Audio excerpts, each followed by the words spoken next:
ধর্মরাজ যুধিষ্ঠিরের জয়ের ধ্বনি শুনি আমারই রাজ্য মাঝে কে আছিস? সেনাপতিকে ডেকে পাঠাও, আবার কঞ্জন আসে সমুখ সমরে। প্রণাম হয় রাজন। বলো বলো সেনাপতি, কি সংবাদ আনিয়েছ মম পাশ? যেহেতু যুধিষ্ঠিরের জয়ের ধ্বনি শুনি আমারই রাজ্য মাঝে।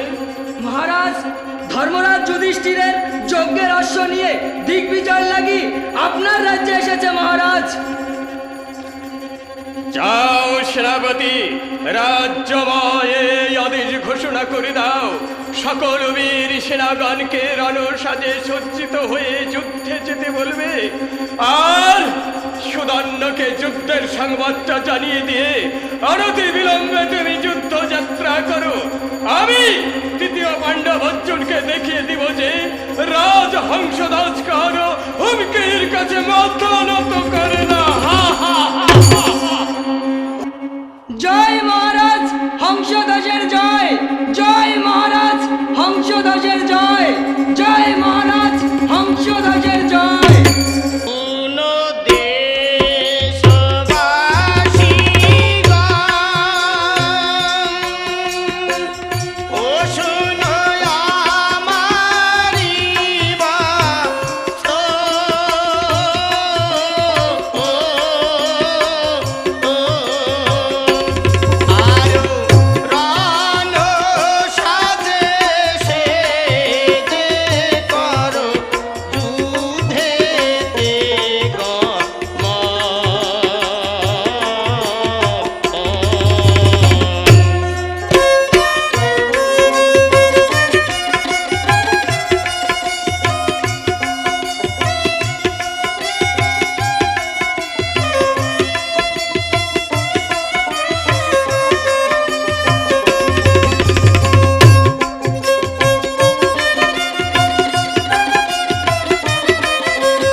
ভাই সাহেব, আর বিলম্ব করো না, এখনই যুদ্ধে যাত্রা করো, রাজার আদেশ পালন করো।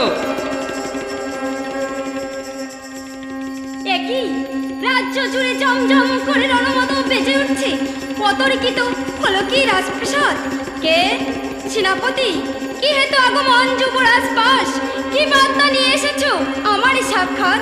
বলো বলো বলো সেনাপতি, রাজপ্রাসাদের কুশল শোনাও আমায়। মহারাজের আদেশ, এখনই তুমি রণসাজে সজ্জিত হয়ে যুদ্ধে যাত্রা করো। ধর্মরাজ যুধিষ্ঠিরের যজ্ঞের অশ্ব নিয়ে দিগ্বিজয় লাগি তৃতীয় পাণ্ডব অর্জুন এসেছে, আর শ্রীকৃষ্ণ অর্জুনের রথে সারথি হয়ে এসেছে, রথ চালনা করছে। তুমি অতি বিলম্বে যুদ্ধে যাত্রা করো। যাও সেনাপতি, তুমি শীঘ্র করে রণক্ষেত্রে গমন করো, আমি রণসাজে সজ্জিত হয়ে আসছি। কৃষ্ণ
স্বামী?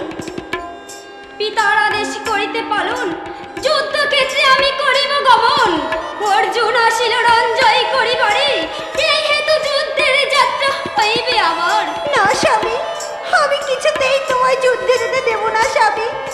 আজ নিশীথে যে আমি একটা কুস্বপ্ন দেখেছি স্বামী, একটা অসুর এসে তোমাকে বেঁধে নিয়ে চলে গেল স্বামী। তাই কিছুতেই আমি তোমায় যুদ্ধে যেতে দেব না স্বামী, কিছুতেই আমি তোমায় যুদ্ধে যেতে দেব না, কিছুতেই না।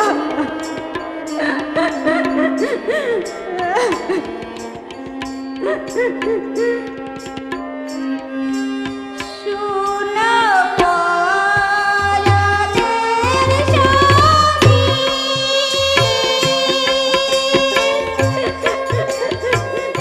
আয় আমি মিনতি করি,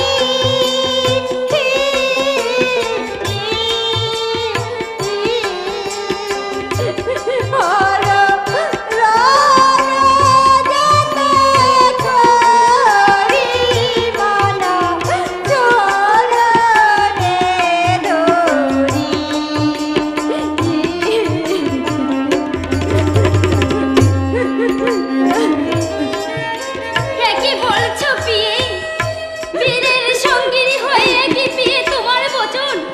পিতা যার অবনীর বুকে ক্ষত্রিয় রাজন, ক্ষত্রিয় সন্তান হয়ে ক্ষত্রিয় কুল কলঙ্কিত করিবার তরে রমণীর অঞ্চল তলে রমণ সুখে? না না না, তা হইবে না কখনো। পিতৃ আদেশ পালিবে সন্তানে, পিতৃ আদেশ করিতে পালন, আমি রণক্ষেত্রে করিব গমন। না স্বামী, তুমি রণে গেলে তোমাকে যে আর আমি ফিরে পাবো না স্বামী। ও কথা বলো না পিয়ে। তাই তুমি আমাকে প্রতি ধর্ম পালন থেকে আমাকে তুমি বঞ্চিত করো না স্বামী, আমাকে তুমি বঞ্চিত করো না। শোনা শোনা প্রাণপতি নিবেদন চরণে,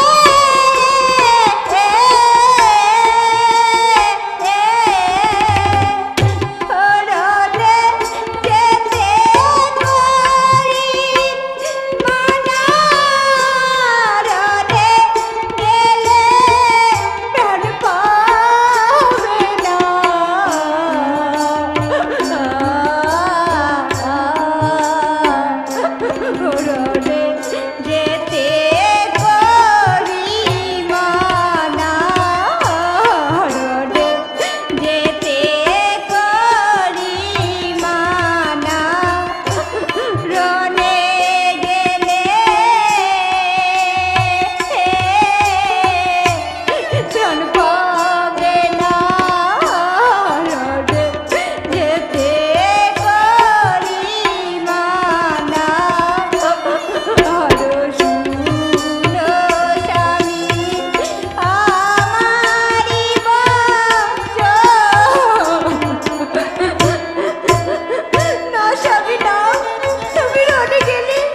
প্রাণ খাবে আজ পুত্র বলে মরুরে মিনতি তোমারি চরণে।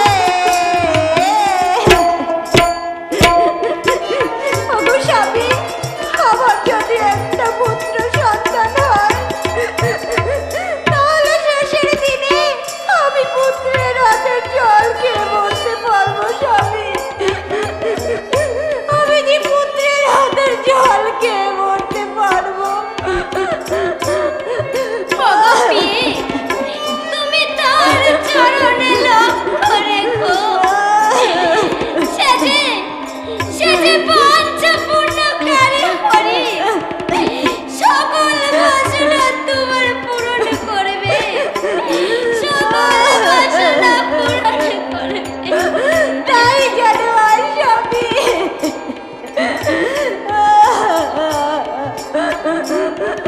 তাই যেন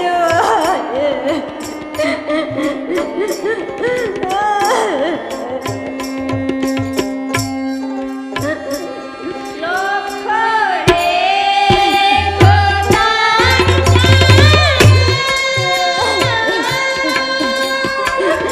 ও মন্ত্রপুরে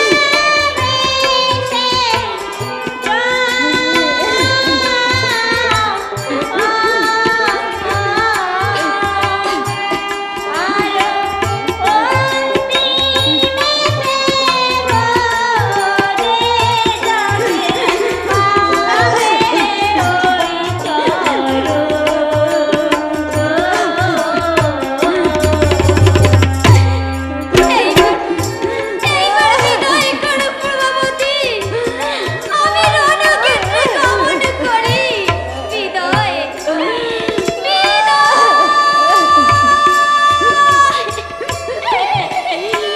প্রভাবতী বিদায়। না স্বামী না।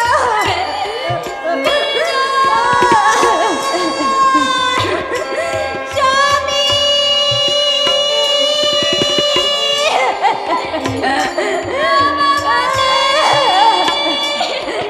স্বামী, না স্বামী না, তুমি চলে গেলে আমি কেমন করে বেঁচে থাকবো স্বামী? আমি যে তোমাকে ছেড়ে বাঁচবো না স্বামী। আমি যে তোমায় ছেড়ে বাঁচবো না।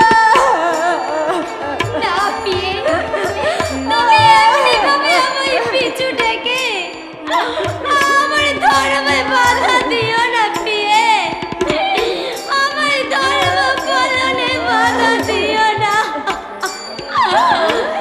বিদায় প্রভাবতী,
ঢোল চতুর্দিকে জমজম করে বেজে উঠেছে, এখন পর্যন্ত সুদণ্ড রণক্ষেত্রে পৌঁছায় নাই।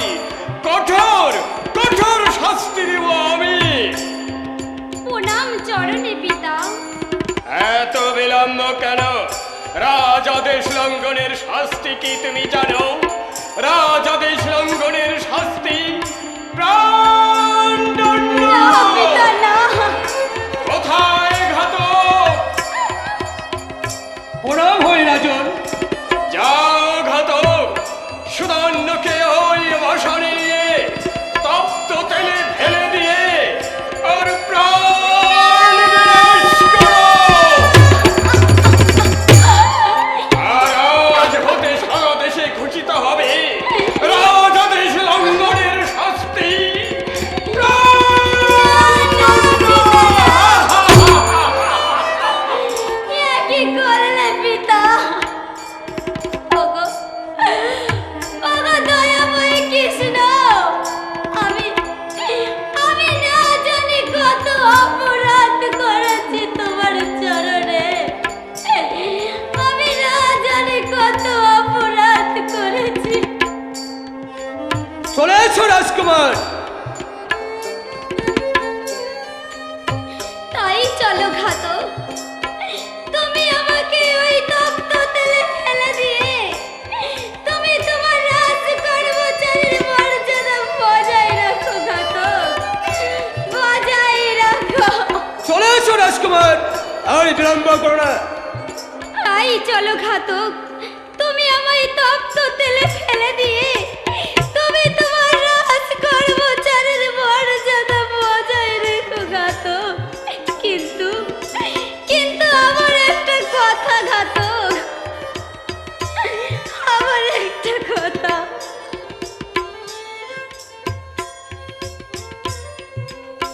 ভুল বুঝিয়া পিতা আমায় মৃত্যুদণ্ড দিলা।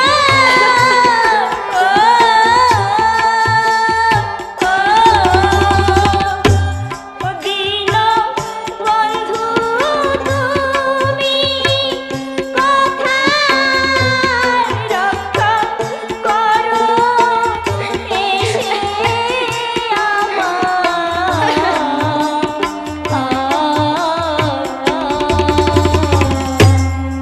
আরো আমার বলতে বান্ধব কেহ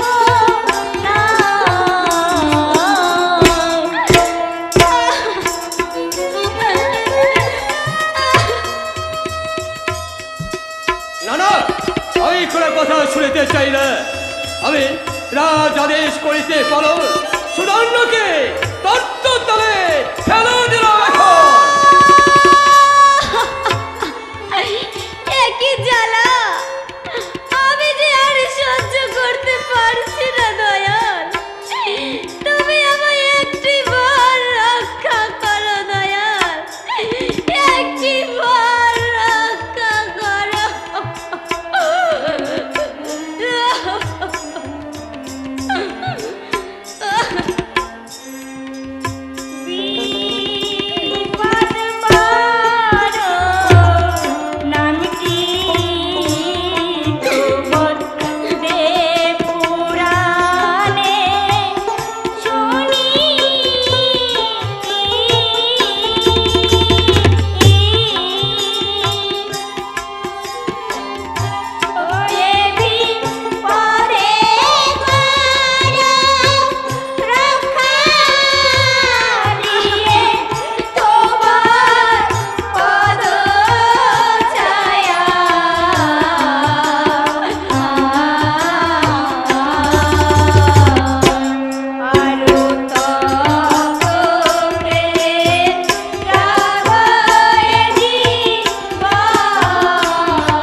যেখানে ভগবান সেখানে। তুমি এসেছো দয়াল, ভক্তের জীবন রক্ষা করার জন্য তুমি এসেছো।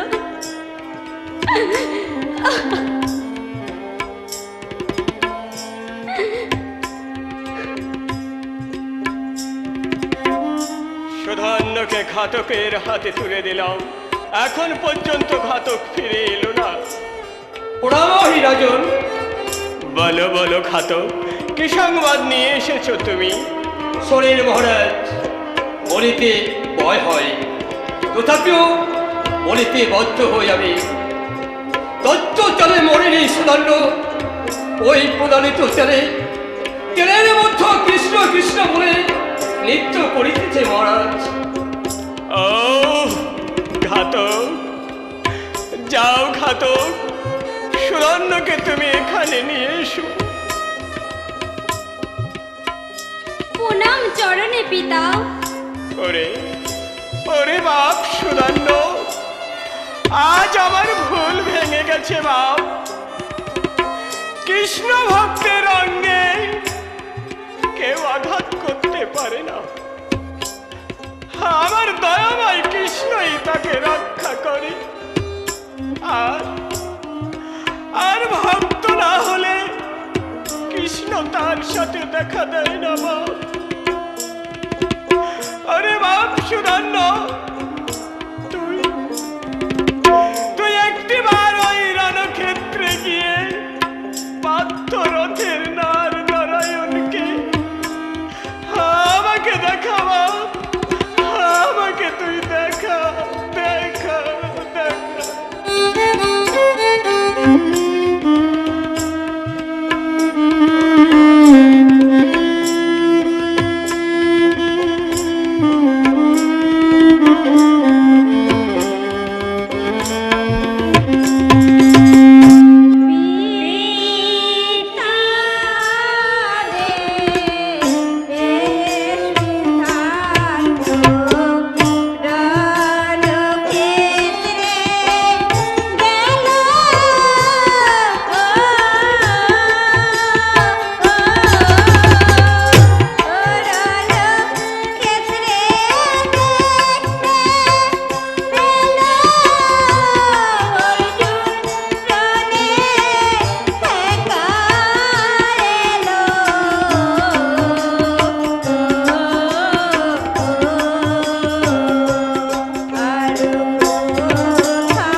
কিরণ ভিসিডিতে শীঘ্রই প্রকাশিত হচ্ছে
আপনার নিকটবর্তী সমস্ত ক্যাসেটের দোকানে খোঁজ করলেই পেয়ে যাবেন কিরণ ভিসিডি।